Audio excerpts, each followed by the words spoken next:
Welcome to another episode of That Crazy Triangle Guy.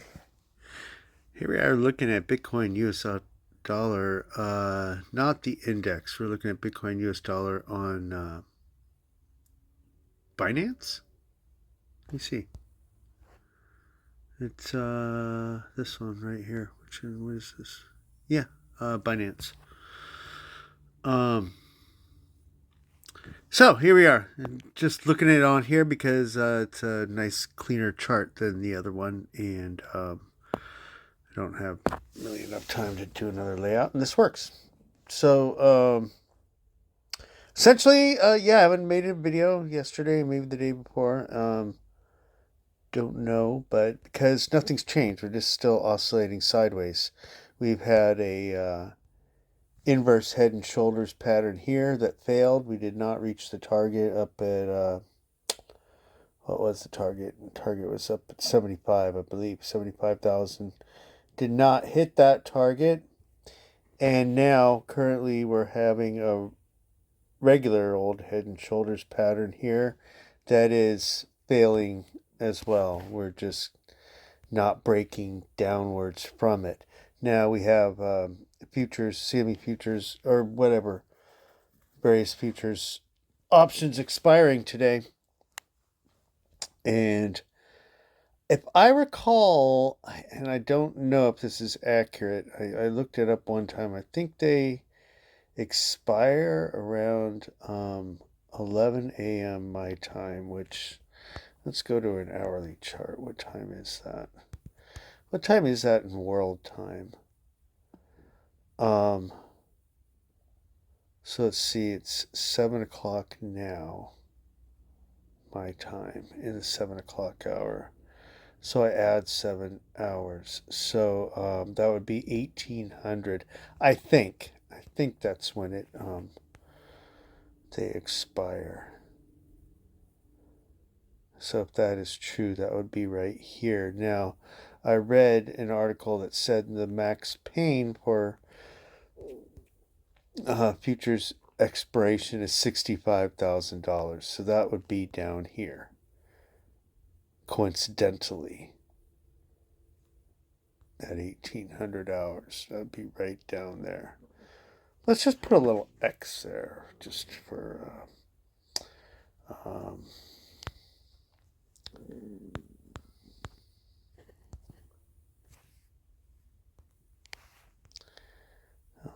X down here at,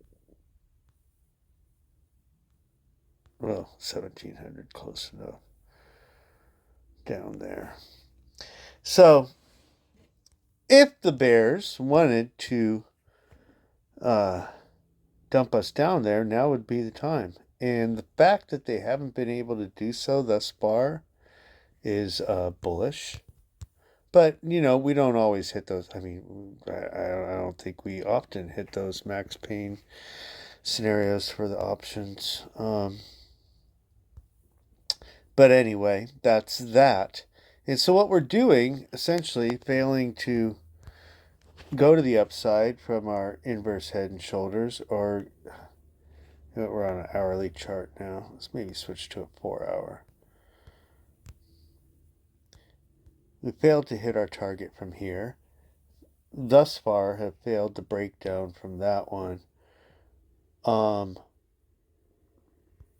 what these inverse head and shoulders patterns are is just, and I've said this, but explained this before, but it's just the transition from a downward sloping channel, oscillation within a downward sloping channel, to oscillation within an upward sloping channel. That's what forms those patterns. So we have oscillation within an upward sloping channel here, and switching to an oscillation within a downward sloping channel. But I imagine this is actually going to play out to continuation upwards. That's my feeling right here. So it's the end of the month. It's end of it's options expiration, and we're getting closer and closer to this June CPI data release and FOMC meeting on June 12th. It's less than 2 weeks away now, and my belief is that we will continue on. It's not so much that people are really waiting for the numbers. I think we all know that whatever Jerome's just going to say the same thing he has said. We're waiting on this. Things look good. Looks like we're making progress. Blah blah blah blah blah. And but it's just taking longer than we thought. Da, da, da, and then we move on. It's just the uncertainty of the fear. Fear is the biggest bullshit in this market, and just people are so possessed with fear of what could happen and what's he going to say and whatever. And then once it's over with, we can move on until the next meeting, whatever. Um, so, as you can see, also what we are doing is traveling upwards in these green parallel channels. And we have been for a long time. For a very, very, very long time. Since way back here in the old days of July 2023. Almost a year. Well, actually, we can go back even farther. Since, yes, almost an entire year, June 7th. We started interacting with these green channels, and we've been traveling upwards. Well, initially downwards, but after September 11th, oddly enough, we've been traveling upwards in these green parallel channels. Upwards, upwards, upwards to where we're at today, and we're at the lower portion of the channel and consolidating here. We've been consolidating here, held by this purple line at around 71 ish thousand. Now this is Binance, so it's probably, I think it's a little lower than in the index, so I shouldn't even quote that right there. But it's like 71, 72, something like that. And it's not an exact number. It's kind of, well, we'll look at the index before we go. But so basically, since March, we've been about hitting our heads here at this resistance, which is right around the all-time high of last year. And most likely the reason for that is a lot of people that have been holding Bitcoin for a long time are in fact taking profits. There's a lot of people that got Bitcoin really, really cheap and probably want to do something with it and buy Lambos and take expensive trips on private jets and whatever they want to do, and buy homes and maybe start a business, whatever they want to do. So and that's with any asset. When you reach the all-time, or when you reach a high, a previous high, you'll stall out. So that's what we're doing here. But the next big move, I mean, according to this chart, according to what we've been doing for the past year, we're at the bottom here when we consolidated. See, if you put my horizontal line there, we basically consolidated there for a long time. But eventually, we come down to the bottom of the channel and you get an explosive move upwards. That's what we're waiting for right now. And we got a pretty explosive move back here in February this year. We'll see what that is.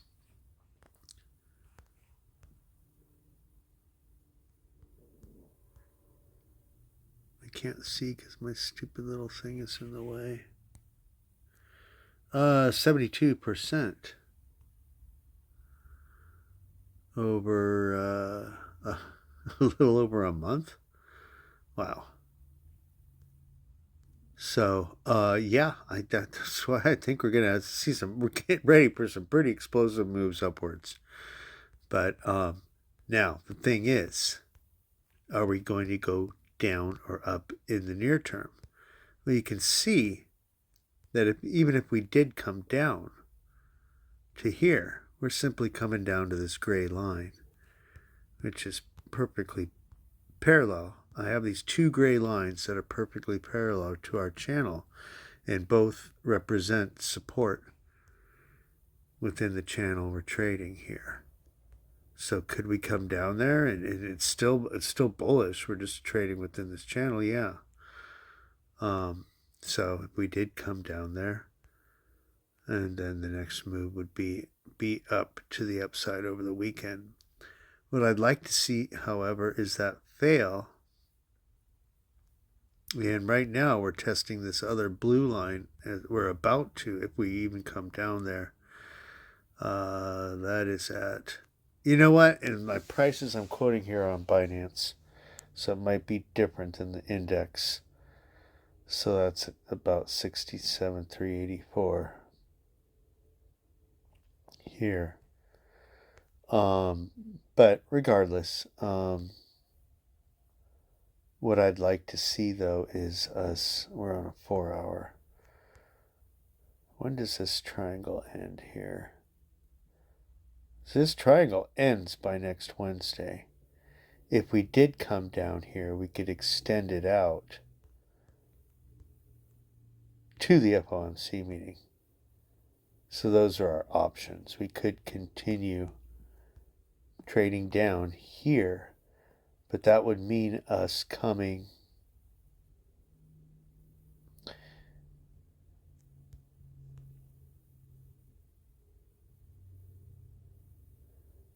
I don't know, that would mean us coming back down below here and forming some other sort of pattern.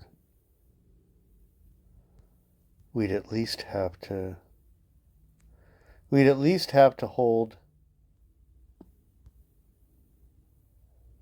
I mean, kind of hold this level at where we're at right now, even possibly lower, and stay traveling up here sideways until then. But what I'd like to see, and what I'm thinking we're going to do, something like we did back here, what we were talking about before this explosive move.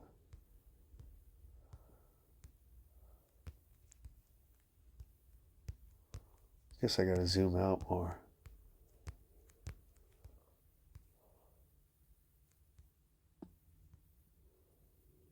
Well, kind of like what we did here. But we did have a failure first. But imagine we didn't have that failure, and we had this same kind of deal we're having now, hitting our heads against this resistance. And then what happened is that we came above it and tried to break out, came back down and tested as support, and did it again. Of course, here it failed before we eventually went upwards. But what I'd like to see is have some sort of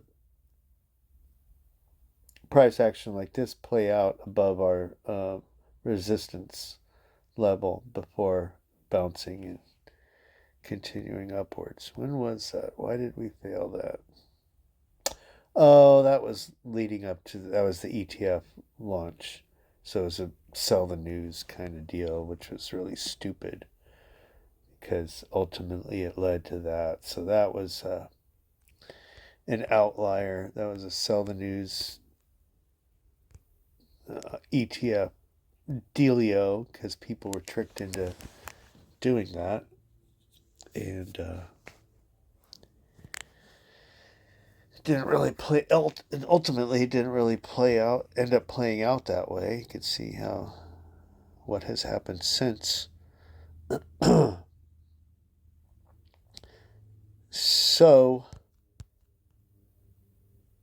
the purple line is our resistance. And also, aside from that, we're also, you can see, kind of wedging in here into this symmetrical triangle pattern, which is going to require a breakout by really by Tuesday of next week, and that makes a lot of sense with what everybody else is saying too. Um, so I imagine over the weekend that we bounce up from here and attempt to break out here. Possibly over the weekend and hold this as support, and then maybe bounce up here Monday and Tuesday and try to hold that as support. Maybe we get a breakout. That's what I'm kind of looking at. A breakout above the purple line Monday or Tuesday, possibly up to 73, up to our most recent high, and then that would fail and then come back down and test this as support and kind of bounce along up here until the FOMC meeting, from which point we would explode upwards. Now, another thing I want to show you is the daily RSI. Now, a lot of people draw trend lines on the RSI, and I have been too, and I just realized recently how stupid that is. Oh, we're on a 4-hour. Let's go to a daily. Because you have this yellow trend line stemming from May. Well, yeah, so this is a short one from May. And you can see that just recently, this week, we've broken it into the downside. So you'd think that was really bearish, but really, that's not really the line to look at. We're really traveling in a parallel channel, as you can see there. And we're trying to hold support here on the center line of that channel right now. Now, currently on this actual day, time of day right now, we are coming down through it a little bit. And we did do that as well back here for one day. So that's not too bad, but this also could, by the end of the day, end up coming up above the center line of the channel there. So not really anything bearish about this at all. And let's switch back to our chart with all the lines on it right now. Let's see what's happening. And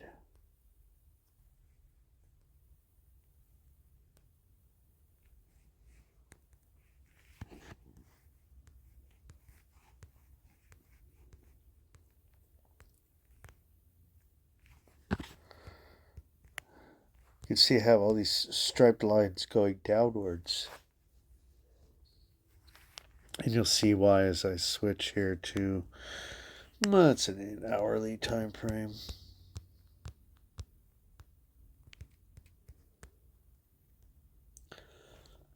Because I'm just extending the line as we continue sideways. We kind of go downwards along the line, then shoot up, then go downwards along the lines and shoot up, go downwards. So you can see here, this is the most recent. And these are all perfectly parallel, and you see how price action comes up to the line. Because really this represents the downward channel that we would be heading downwards in, but we're not. We're not going up, we're not going down, we're just going sideways, really. And the other key thing is that we do want to stay above the white line here.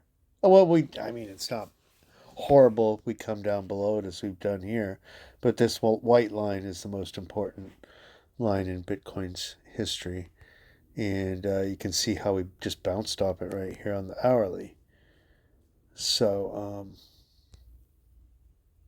it'd be very bullish if we did stay above that. If we fell down below it, I mean, like here, it wouldn't be so bad.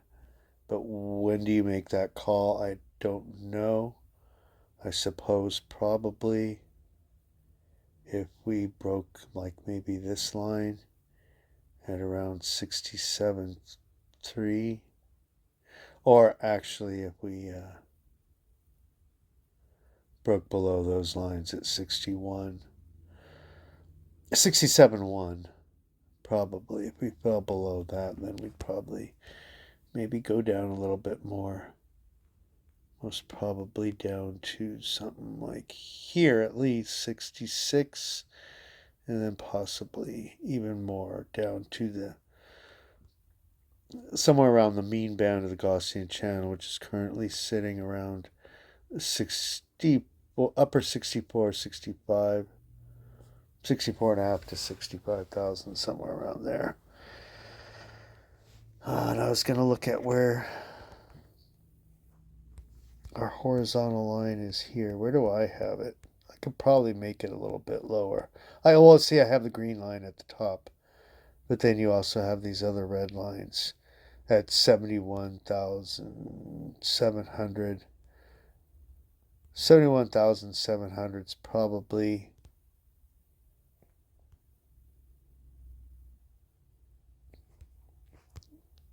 what I was talking about over the weekend. So who knows if that could happen.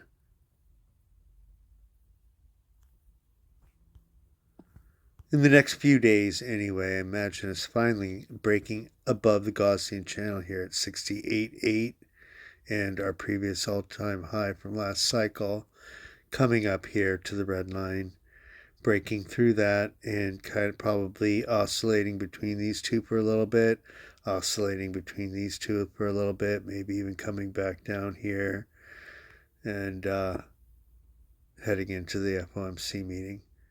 That would be a very nice bullish thing to see.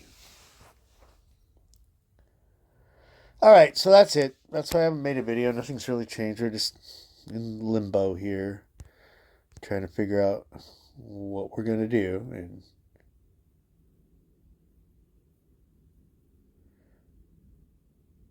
I mean, I think ultimately we know we're going upwards. And as you saw on the other chart, even if we did go downwards to 65, here, even if we did come down, instead of going up here, down to here, we're still oscillating in here. We get a bounce here and continue in this fashion, and then probably then break out here. We just see the breakout from the triangle a little bit later. It just would extend it, that's all, into the later part of June. So either way, big explosive move coming. Don't know if it's next week, don't know if it's in a couple weeks, so, or a few weeks, but coming it is. So like, subscribe, and see you next time.